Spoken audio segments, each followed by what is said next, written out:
All right, let's get this started. The goal for this mix is to, again, we're gonna elevate this music, make it sound a little bit bigger, more cinematic. You're gonna make sure that everything is balanced the right way. Also, the goal is to not spend the entire day here. Philosophy here is efficiency. We're gonna try to move as fast as possible. We're gonna try to get that 20% done that makes the 80% difference, and not doing the 80% that's just 10-20% difference. Let's gonna start track by track, and the first track is the violins one that we've got here. Let's just listen to the entire track first once.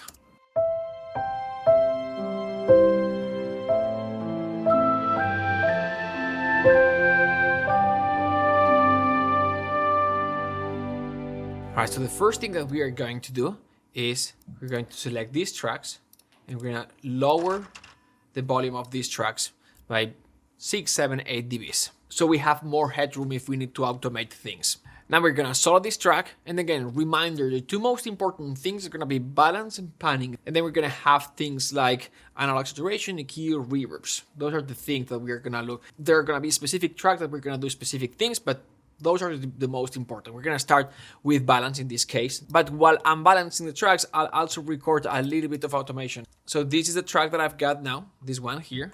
Now, there are three types of automation. We've got dynamics type of automation, and that's basically just following the melodic line and enhancing that with dynamics as needed. For example, in this one, we could do something like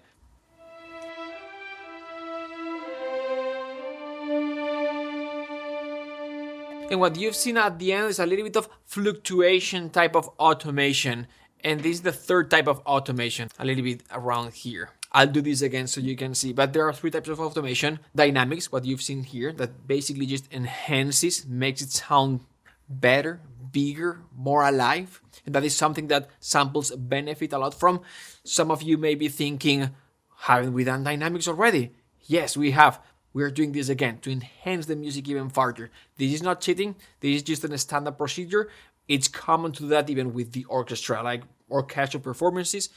Mixing engineers are going to be doing these things to elevate the music. That's what we are doing, elevating the music, making it sound bigger, better, more cinematic. That's what we are doing here. Then we've got the fluctuation type of automation. That works great with long sustained notes, just adding a little bit of fluctuation, like what you've seen here, just hovering the fader and moving it fast, like up and down, something like this, like half a dB up, half a dB down, something very subtle. That's movement and vibration to the sound a little bit. Some people, it's like emulating vibrato. It's not quite. It's just like adding a little bit of vibration or instability to the sound. It's like the imperfections, like the human type of imperfections that make the music sound good. That's what we are adding here. It makes a big difference. It does.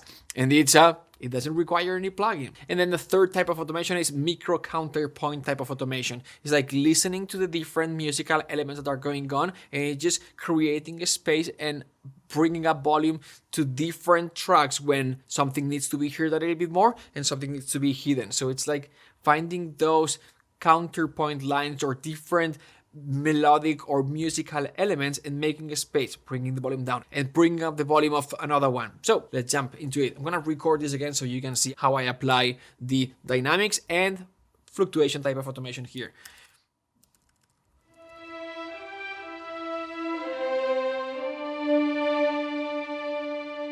Let's hear the before and after. So without,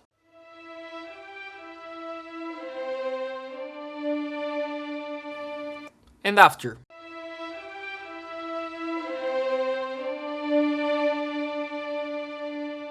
It's way more musical. And that's what we are trying to do. Next thing, panning. Now, what we want to do is on Cubase or Logic or Pro Tools, stereo combined panner, meaning this is a stereo channel. If we were to use stereo balance panner, this is basically balance. If in this case we move the fader, in this case is just balance. If we move the knob or fader to the left, what's essentially happening is that, again, this is a stereo channel. A stereo channel is a sum of two mono channels. Let's say that the volume of each, this is the left side, this is the right side, and this is the volume of the left side, this is the volume of the right side. If we have the pan here in the center, then essentially we have the same volume in both channels. If we instead turn the knob a little bit to the left like this, or 100% to the left, like this. Then what we're gonna have is the volume of the channel is gonna go down to 0. So when we are using something like this in an stereo channel, which is what we've got here, this is again stereo balance pan. This is basically balance.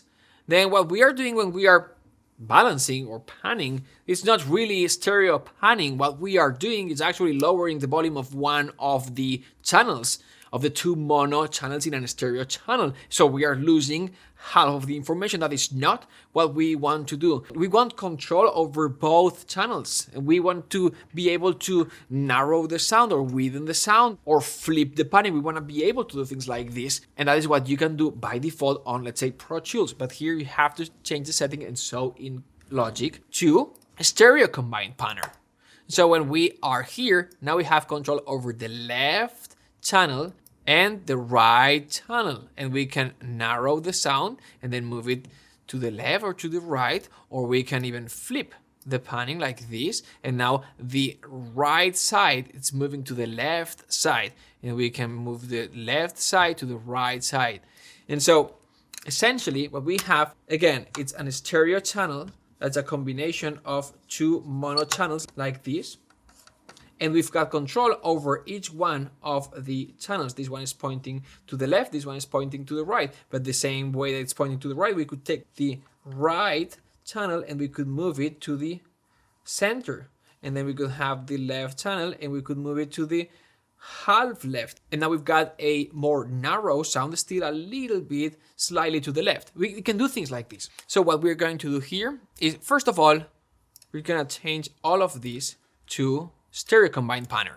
And then for the violins 1, 2, which is what we are working on right now, we're gonna just close the right side a little bit to the left. And at this point you may be thinking, why do we have to mess around with the panning? Like the library that I'm using, the way it's being recorded, the mics being placed, and the where they sat when they were recording that violins 1 or 2 section, or horns or cellos, it already sounds where it's supposed to sound. They already recorded the spatial component. Yes, they did. With this, again, we are just enhancing, we are gaining a little bit of space. We are closing just a little bit in a very subtle way. Just the dominant channel of this, if you listen to it, let me just bypass the panning.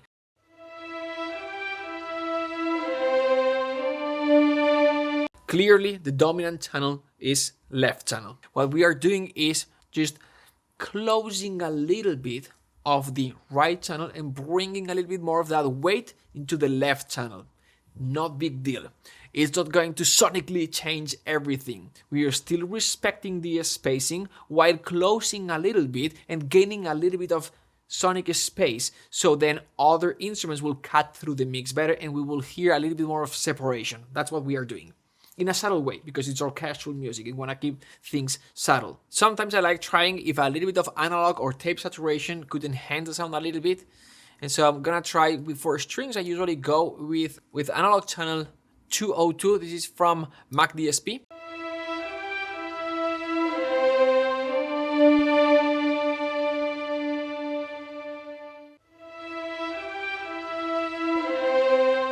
Yeah, I think it adds a little bit of character for sure and a little bit of brightness. I like this one very much. I've used this Eurotape 1 preset that I like quite a lot. I still think it could, this sound could benefit of a little bit of brightness, and there's a little bit of matte in the mid-low end, so we're gonna add a little bit of EQ here. I'm gonna use Fab Filter, which 3 is the one that I've got at the moment. I use Fab Filter because it's so easy to use, sounds good.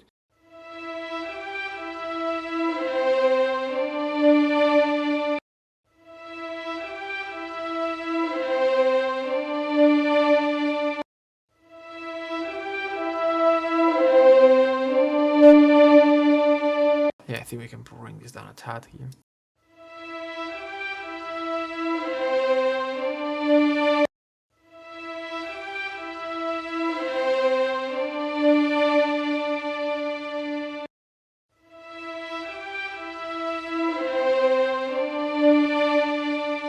Yes, just cutting off a little bit of that low rumble here. The most important too is this guy and this guy, just adding a touch in that high frequencies and getting rid of a little bit of the matte in this It's like the high lows or the low mids. Usually I cut a little bit more around 300. This case was more like at 450. So sometimes I open the strings a little bit, especially the violins and cellos. And in that case I use S1. I don't think it's necessary this time, but the effect would be something like this.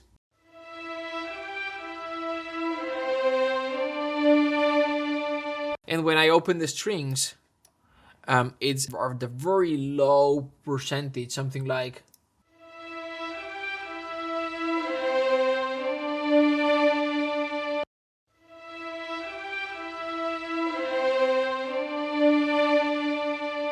Yeah, just a touch. In this case, I don't think we need this. At this point, usually when it's a larger track, I've got buses for reverb. I've got a set of 2 reverbs for the strings, a set of 2 reverbs for brass, a set of 2 reverbs for woods, a set of 2 or 3 reverbs for percussion. Because usually if I've got like, let's say 12 strings tracks, I don't want to be adding the same reverbs in each track. Instead, I've got buses and it works just fine. In this case, I just have 1, 2, 3, 4 strings, and then we've got piano, arp, celesta, oboe. So I'm just gonna go ahead and insert the reverb right here, and then I'll do copies for the other instruments that need the same reverb, if they do. For the strings, I guess I'm gonna use the same reverbs for these 4 tracks. So the first thing that we're gonna do is, usually we're gonna have 2 reverbs. One reverb that adds spatial component, that adds a room, that's gonna be a convolution reverb, and then another reverb that's just a reverb. It's gonna be an algorithmic reverb. For room, I'm going to use Altiverb, but you don't have to use Altiverb. I've been using Altiverb for 12 years, so it's an expensive plugin, but you've got also East-West spaces that's included with the subscription. Cubase and Logic and other sequences, they have their own convolution reverb, and it comes with their own impulse responses. And basically what we are doing here is we are just using a convolution reverb to emulate a big space. So we want to use a reverb. I'll choose a scoring stage. Usually I choose the Fox scoring stage. Sometimes if I don't have access to the scoring stage, I use something like a church or a cathedral, something like this. Something that's big, that emulates a big. I prefer scoring stage because on a scoring stage, at the end of the day, it's a studio space. For an orchestra, it's a big studio space, but it's still controlled. Church or cathedral is huge, massive, usually. All right, so let's do this. Insert Altiverb 7, here it is. And I'm going to use here studios and the scoring and the Fox Studio. And I'm going to use the 13 meter 2.6 seconds. Now, careful though here with mix. It's 100%. We do not want it at 100%. At this point, it would sound completely wet.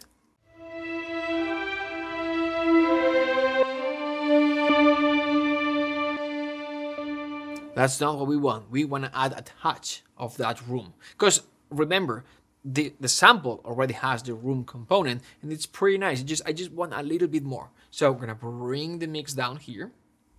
And that's it. All of a sudden you hear something a little bit more symphonic, a little bit more of that space. It's weird to think about it, really, because it was already recorded in a big room, and now it's like if we would put a speaker in the center of a room, of another room, right, with a set of mics at 13 meters, and we would play back this track, and whatever comes from the speaker and is captured by the mic with the response of that other new room, that's what we are getting at a percentage of 20% or something like that. That's what we are doing. It's a common procedure. So we are just adding a little bit of extra room to the, don't think how the music should sound from a pure point of view. Think of the goal. We want to enhance, we want to make that sound a little bit, we want to add a little bit of a spatial component to this sound. That's what we are doing. Subtle, but meaningful. All right, the next reverb. Usually the trick is use 2 reverbs, not just one. That's what makes it different. Usually what you'll see people doing is like adding reverb, then they use an algorithmic reverb. That's a little bit, but adding 2 reverbs, it adds so much more depth and it's so much more richness, and it's the way to do it. So the first one, just make sure that everything is in the right space or the same or different space, and then the second one, it's the one that enhances the music. Usually, depending on the style, it's gonna be a slightly longer reverb. That's what we are gonna do now. I like 2C from B2 Audio. I know this reverb is old, but you don't always need the newest and most expensive gear or plugins. These are some other reverbs that I use. First, I've got Valhalla. This is a gated reverb for percussive stuff mostly. Another short one, not gated. This is FabFilter Pro R for percussive stuff, is what I mostly use this one for. This instance of Seven Heaven is kind of like my mid reverb. Another instance of Seven Heaven. This one I use it for piano stuff. And yet another one. This is sometimes replaces my Convolution reverb. This is one of my favorite ones, cinematic rooms. This is my main algorithmic reverb for orchestral stuff. That sometimes is replaced by this Valhalla room reverb instance. Another one, cinematic rooms, but this particular patch or preset legato hall with some mods for long orchestral stuff like sustained slow strings and things like this. And for low melodies, I like this one again, cinematic rooms, a different preset, score stage. Another old reverb, I like this one for brass, especially trumpets. And yet again, Valhalla room, long reverb. And some more reverbs, but I won't go into detail here because we just launched a new mixing course. You can find the link in the description. The link will stop working on Tuesday because the launch ends and the price will go up. But now let's go back to the video and listen to the final result with all the plugins active and bypassed. So I'm gonna go for this preset here, dual engine early late. I'm gonna go for random cathedral, this one here, and again, careful with the mix. We're gonna bring this down. It's a very wide reverb, as you can see, and it is a 5 seconds reverb, too long. So we're gonna bring it down to sort of like 2 point something.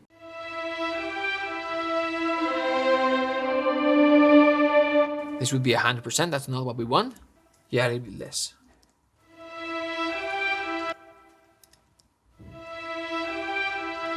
And most likely these two reverbs we're gonna copy to the other strings tracks. Maybe not all of them, maybe not the double, but we'll see, depending on the spatial component in the other strings tracks. All right, so without the plugins and without the automation, without the panning, I'm gonna bypass the panning here.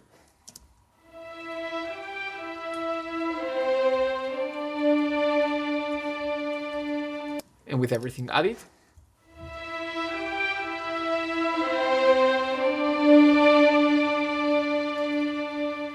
Subtle but meaningful.